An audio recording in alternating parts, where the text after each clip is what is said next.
Like, share, subscribe and press the bell icon for ऊंची आवाज India.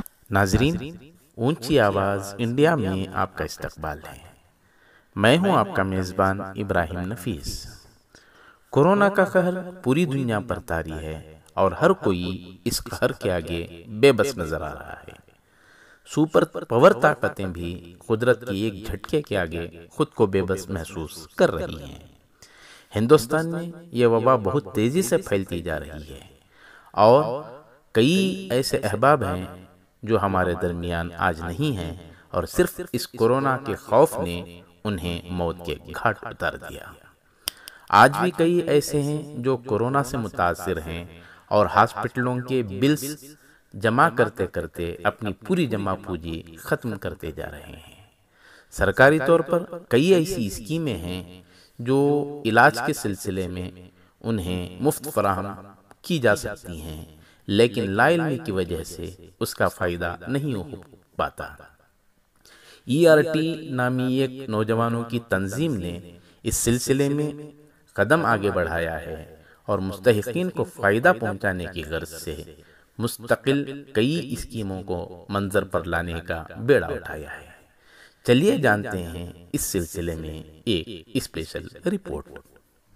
ये जून 23 तारीख को गवर्नमेंट ने एक नोटिफिकेशन जारी किया जिसके तहत सारे कर्नाटक में जितने प्राइवेट हॉस्पिटल्स हैं जहाँ पे कोविड का ट्रीटमेंट चल रहा है, उन सारे हॉस्पिटल्स में 50% बेड्स को जो है गवर्नमेंट ने हॉस्पिटल्स को कहा कि ये हमें दीजिए, और गवर्नमेंट ने इस सारे प्रोसेस को ऑनलाइन बना दिया। लोग जो है ऑनलाइन चेक कर सकते थे कि भाई कितने बेड्स खाली हैं, कितने अवेलेबल हैं जनरल में, ICU में, वेंटिलेटर पे। तो उस वक्त जो है एक बहुत बड़ी कमी महसूस हुई कि अवाम में इसका कोई इन्फॉर्मेशन नहीं था।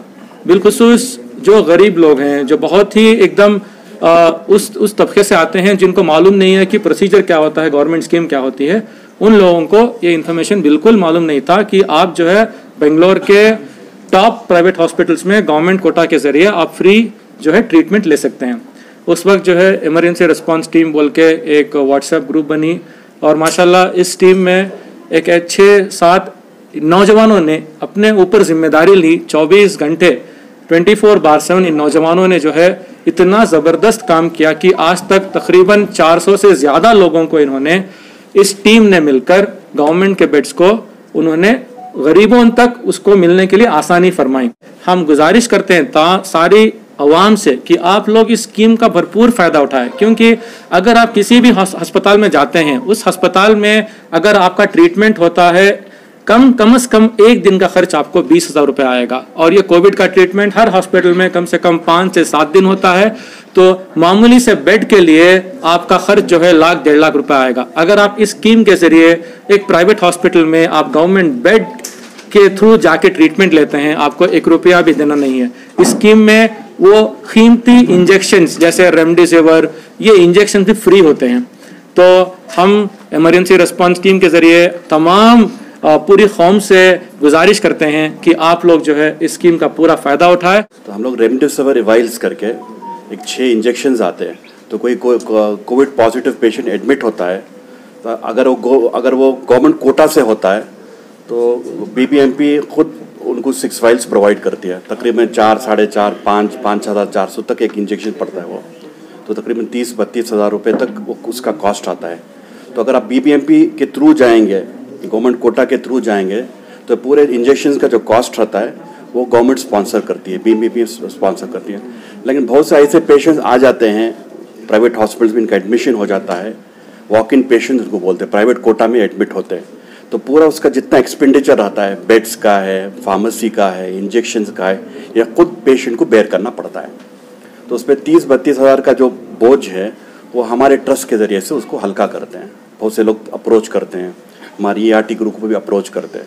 तो 6 वाइल्स, कभी 5 वाइल्स, कभी 4 वाइल्स, एक इंजेक्शन जो होता है वो अलग अलग कंपनीज़ हैं, उसके तकरीबन 6 कंपनीज़ हैं। 2,800 के भी है वाइल, वो 4,000 का है, 4,800 का है, 5,400 का। तो अब तक 350 प्लस तकरीबन 400 वाइल्स हम लोगों को स्पॉन्सर किया। पोर एंड नीडी जो है, मजबूर हैं, लाचार हैं, गरीब हैं, ऐसे पेशेंट्स को हमने स्पॉन्सर किया। इसके अलावा और एक इंजेक्शन है, उसे टोस्लीजुमाब बोलते हैं, वो तकरीबन 40,500 रुपये है एक इंजेक्शन। तो 2 इंजेक्शन के ज़रिए से ये निमोनिया पेशेंट्स को ट्रीट किया जाता है। वो भी अल्हम्दुलिल्लाह हमारे ट्रस्ट से भी, नास एजुकेशन ट्रस्ट से भी स्पॉन्सर करते हैं। और जो हमारी ERT ग्रुप है, ERT ग्रुप में भी बहुत से ऐसे हैं डोनर्स हैं, उनके ज़रिए से भी अल्हम्दुलिल्लाह स्पॉन्सर करते हैं। कि जैसे आपको सिम्टम्स आए, जैसे ज़ुकाम और खांसी, बुखार और बॉडी पेन, वैसे कुछ सिम्टम्स आए और ये सिम्टम्स जो है 1 दिन 2 दिन से ज़्यादा हो रहा है, तो आप जाकर टेस्ट कराइए। इसमें 2 किस्म के टेस्ट होते हैं। एक टेस्ट का नाम है रैपिड एंटीजन टेस्ट, जिसका रिपोर्ट आधे घंटे में आता है। या आप कोई भी प्राइमरी हेल्थ सेंटर, हर एरिया में एक प्राइमरी हेल्थ सेंटर है जो तकरीबन आधा 1 किलोमीटर के डिस्टेंस में, हर घर से नज़दीक है, वो BBMP से प्राइमरी हेल्थ सेंटर होता है। आप वहाँ पर जाकर रैपिड एंटीजन टेस्ट और RT-PCR करा सकते हैं। अगर उसमें रिपोर्ट आपको पॉजिटिव आता है तो वो रिपोर्ट आप लेकर आप घर जाइए और वहाँ से आपको BBMP से फ़ोन आएगा। 1 घंटे 2 घंटे के अंदर आपको फ़ोन आएगा जिसमें आपको एक BU नंबर दिया जाएगा, जिसको बेंगलोर अर्बन नंबर कहते हैं। और उस बेंगलोर अर्बन नंबर के साथ आपको BBMP वाले ही बेड अलॉट करेंगे। आपको वो फ़ोन करेंगे और वो बताएंगे कि आपको सिम्टम्स क्या है, क्या आप क्वारंटाइन हो सकते हो, या आपको मतलब सांस लेने की तकलीफ़ है या कुछ और दीगर ये है, तो वो खुद आपको मदद करेंगे बेड में। अगर आपको वहाँ से मदद नहीं मिल रही, आप कभी भी हमें कांटेक्ट कर सकते हैं। हम कोऑर्डिनेट करेंगे BBMP के साथ और हम आपको हेल्प करेंगे कैसे बेड अलोकेट करवाना है। और ये जितने भी जो भी कोटा में, जो गवर्नमेंट कोटा से आपको बेड मिलता है, ये 100% फ्री रहता है। इसमें आपको फार्मेसी भी कवर्ड होती है, हॉस्पिटलाइजेशन, हर एक चीज़, आपको 1 रुपया देने की ज़रूरत नहीं है। ये माशाल्लाह बहुत अच्छी स्कीम है गवर्नमेंट की तरफ से और काफ़ी लोगों को इसके बारे में पता नहीं है। तो हम चाहते हैं कि मीडिया के तरफ से कि लोगों को पता चले कि इस स्कीम के बारे में, ताकि लोग इसका अच्छा से अच्छा फ़ायदा उठाएं। ये इंडिविजुअल एफर्ट बिल्कुल नहीं है, ये सारे टीम का एफर्ट है। जो हमारे ग्रुप में बड़े बड़े ऑफिसर्स हैं, उन्होंने भी हमारी बहुत बहुत मदद की है। और सबसे best part of ERT team है कि we are emotionally attached to the patient. जो भी हमें कांटेक्ट करता है, वो इमोशनल सपोर्ट, जो काउंसलिंग उनको ज़रूरत होती है, जो भी अलग, थोड़े ऐसे केसेस में तो हम लोगों ने इतनी मदद की, घर में उनके राशन तक हमने पैसे दिए हैं उनको, ऐसे भी हम लोग करते हैं। ये सारी टीम का एफर्ट है। हम लोगों ने बहुत सारे अलग अलग कास्ट वालों की मदद की है, जैसे कि क्रिश्चियंस, नॉन मुस्लिम्स, मुस्लिम्स, सभी रकम के। तो इस सिलसिले में अवेयरनेस के लिए कोई जो पसमानदा इलाके हैं वहाँ कोई अवेयरनेस प्रोग्राम वगैरह चला आपका इससे पहले? हाँ, हम लोग मर्सी मिशन के थ्रू बहुत सारे अवेयरनेस प्रोग्राम्स कर रहे हैं, स्ट्रीट प्लेस कर रहे हैं। जगह जगह पे हम लोगों ने छोटे बूथ्स डाले हैं जहाँ पे लोग आए, स्क्रीनिंग करवाएं। जिन लोगों को भी फीवर वगैरह होता है तो हम लोग उनको PHC के भेजते हैं कि early testing is the best way to recover. ये सब हम लोग बहुत सारे प्रोग्राम्स भी कर रहे हैं। अक्सर ये शिकायतें आ रही हैं BBMP की जानिब से बहुत अच्छा रिस्पांस नहीं मिल पा रहा है, कई बार कांटेक्ट करना पड़ता है, लोगों को बहुत ज़्यादा हरासमेंट की शक्ल इख्तियार कर गया है। इस सिलसिले में कोई आपके पास एक्सपीरियंस? हाँ, हम लोग जब 108 को कॉल करते हैं तो मैक्सिमम नंबर ऑफ टाइम हमारा एक्सपीरियंस उनके साथ बिल्कुल अच्छा नहीं रहा है। हमें इमीडिएट रेस्पॉन्स कभी नहीं मिला है 90% ऑफ द टाइम। तो बैकअप के लिए हम लोगों ने, हमारे जो भी चैरिटेबल एम्बुलेंसेज है, हम लोगों ने उन सबको कांटेक्ट किया। जैसे कि सबील भाई हैं, उनका भी एक एम्बुलेंस रन होता है। तो जहाँ जहाँ पे गैप्स हैं वहाँ पे हमने एक कुशन बनाया है और we see that we will fulfil the needs whatever is lacking back. जो भी रिक्वेस्ट आ रहे हैं बेड के लिए, जिनका भी या तो पॉजिटिव है या फिर सैचुरेशन लेवल जो है गिर रहा है बिलो 90, क्योंकि 90 एंड अबव इज़ नॉर्मल, तो उसके नीचे कुछ भी अगर सैचुरेशन गिर रहा है तो रिक्वेस्ट आती थी। तो अगर कोविड टेस्ट हुआ है तो we use to directly contact BBMP war room और वहाँ से जो है उनके लिए एक बेड अरेंजमेंट कराते थे। और इन केस अगर उनका कोविड टेस्ट नहीं हुआ है तो उनको जो है एक टेस्ट का अरेंजमेंट या तो घर पे या फिर जो है नियरेस्ट PHC जो भी क्लिनिक है, फीवर क्लिनिक है, वहाँ पे जो है उनको भेजकर जल्द से जल्द उनका टेस्ट कराकर जो है उनको BBMP के ज़रिए से उनको बेड बुक करके उनका हॉस्पिटलाइजेशन कराते थे। डायबिटीज़ या हाइपरटेंशन है, 50 के ऊपर के लोग जो होते हैं उनको बहुत ज़्यादा इफेक्ट होता है diabetes and hypertension. So the factor उनको ज़्यादा ट्रॉमा होता, मतलब उनकी तबीयत बहुत ख़राब हो जाती है, उनको रिकवर करने में बहुत डिफ़िकल्टी होती है। So home quarantine is one of the good things. आपको ऐसा सोचते हैं कि अभी नहीं, नॉर्मल फीवर है, कहीं चले जाता है, नॉर्मल वेदर ऐसा है, ऐसे करके घर में रह गए, then it will become a problem. बाद में मालूम होता है कोविड है, फिर बहुत सैचुरेशन कम हो जाती है, ढूंढो बेड, एम्बुलेंस नहीं मिलती, एम्बुलेंस मिल गई बेड नहीं मिलता, वहाँ जाती हॉस्पिटल से हॉस्पिटल फिरना पड़ता है। सो बहुत ज़्यादा हो जाता है। बस just a simple thing, get tested faster, get your treatment done, come back home.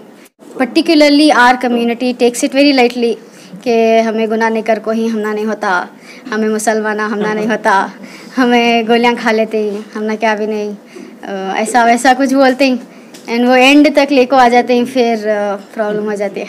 Stigma नहीं है, कुछ भी किसी को भी हो सकता है। ये पहले क्या था, 50 के 70 के ऊपर रहे तो हो जाता है, यंग को नहीं होता। सब youngsters were outside roaming around without mask and all of that. Now अब यंगस्टर्स को भी हो रहा है, बच्चों को भी हो रहा है। सो द थिंग इज, घर पे रहो as much as possible. If you are coming out, wear your mask, don't keep it on your nose, maintain social distancing. इंशाल्लाह we can get through this. जितना भी हमारा एक्सपीरियंस जो रहा है 3-4 महीनों में, ज़्यादातर मौत हुई है कार्डियक अरेस्ट से। ये जो डर जो है, जो मीडिया में देख देख के, और ये जो बीबीएमपी का जो जिस तरीके से लॉकडाउन एरियाज़ को जो करते थे, घरों को जो जैसे लॉकडाउन कर सील डाउन करते थे, ये डर से जो है लोग बहुत सारे उनका इंतकाल हो रहा था। एम्बुलेंस में हैं, हॉस्पिटल को जा रहे हैं, डर से मर रहे हैं। हॉस्पिटल में जा रहे हैं, लोगों को देख रहे हैं कैसे लोग वहाँ पे सांस की तकलीफ से बिलबिला रहे हैं, और यही डर से 50% से ज़्यादा लोग अभी भी कोविड से अभी भी मर रहे हैं। ये कोविड से कम मर रहे हैं और कार्डियक अरेस्ट से ज़्यादा मर रहे हैं। तो हम लोगों को अभी ये सोचना है कि ये जो डर हमारे दिलों में है, ये डर को जल्द से जल्द निकालना पड़ेगा।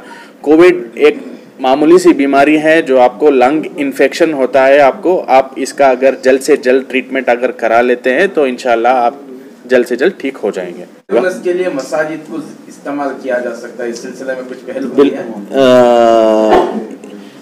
मीडिया हर जरिए को इंशाल्लाह इस्तेमाल करने का ये है, मीडिया के द्वारा और इंशाल्लाह मस्जिद के द्वारा भी होगा। एक लीफलेट बनाएंगे बोल के सोच रहे हैं, वो भी इंशाल्लाह तैयार हो जाएगा। बट ज़्यादा मीडिया पावरफुल है आजकल, सोशल मीडिया पे सब लोग हैं।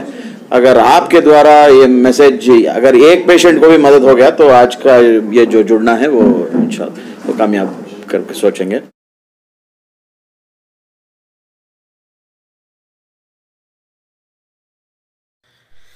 नाजरीन, हमारी ये रिपोर्ट आपको कैसी लगी हमें ज़रूर इत्तला करें, और अभी तक आपने हमारा चैनल सब्सक्राइब नहीं किया है तो सब्सक्राइब कर लें और नीचे घंटी के बटन को दबाएं ताकि हर नोटिफिकेशन आप तक बराबर पहुंचे। शुक्रिया।